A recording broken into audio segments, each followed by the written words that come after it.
Ce sont les 10 meilleurs élèves de Côte d'Ivoire et ce soir, ils s'envolent pour un camp de vacances en France. Comme chaque année depuis 4 ans maintenant, ce cadeau de la première dame Dominique Ouattara, soutenu par l'association Cité Club Universitaire, célèbre l'excellence. Le départ des meilleurs élèves de l'année scolaire 2017-2018 en colonie de vacances me donne l'occasion de vous rendre un hommage appuyé, Madame la Première Dame. Cela demeure pour nous, acteurs de l'école ivoirienne, un réel motif de fierté et de satisfaction. Chers lauréats, tout en vous félicitant pour vos efforts durant l'année scolaire qui prendra fin le mardi prochain, avec la proclamation des résultats du baccalauréat 2018, je vous souhaite de bonnes vacances studieuses. En provenance des 4 coins du pays, les jeunes gens dont l'âge varie entre 15 et 17 ans auront l'occasion au cours de ce séjour de découvrir l'une des plus belles cartes postales d'Europe.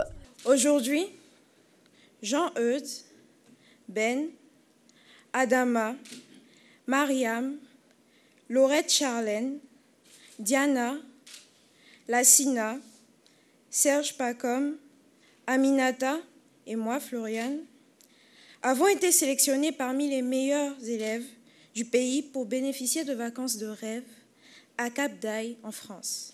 Pour certains, c'est la première fois d'y aller et pour d'autres, c'est tout simplement la première fois de voyager.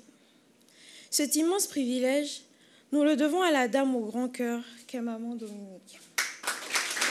Cette récompense se matérialise par un séjour offert par la Fondation de Madame Ouattara au Centre méditerranéen d'études françaises à Cap d'Aille, comme on vous l'a dit, en France, sur la Côte d'Azur, tout près de Monaco.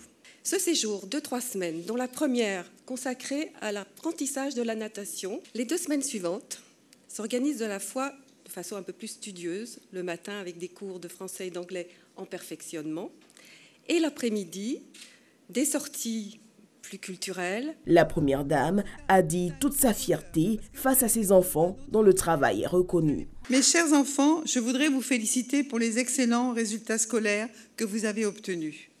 Vous avez donné le meilleur de vous-même pour arriver à vous distinguer et je suis fière de vous, au même titre que vos parents.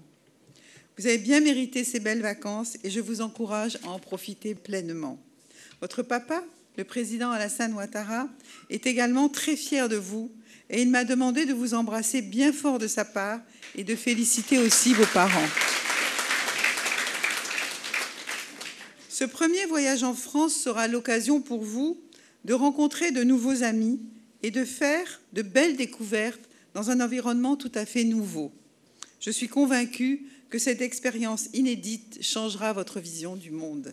Partenaire de l'ONG Children of Africa, Florence Nice, administratrice et secrétaire générale de l'association Cité Club Universitaire, a été fait officier dans l'ordre du mérite de l'éducation nationale. Première rencontre entre le Sénat et la RDCI, l'Assemblée des régions et districts de Côte d'Ivoire. Les 2 structures se rapprochent pour une meilleure collaboration.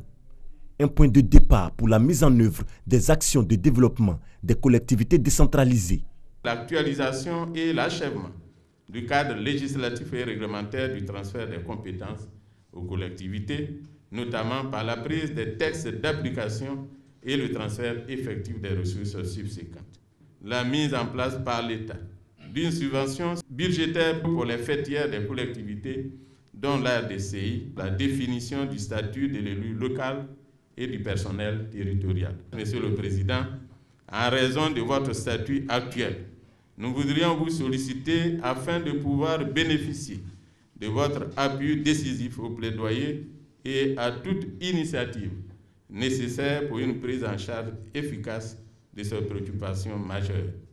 Selon l'article 87 de la nouvelle Constitution, le Sénat est la représentation des collectivités territoriales.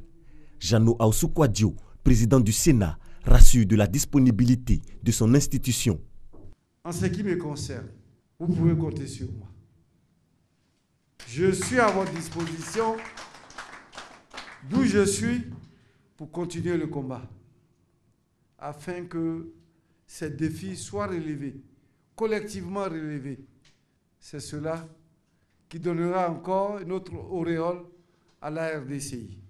Le Sénat et la RDCI envisagent de créer un cadre permanent d'échange et de définir une feuille de route opérationnelle pour renforcer les initiatives en matière de décentralisation.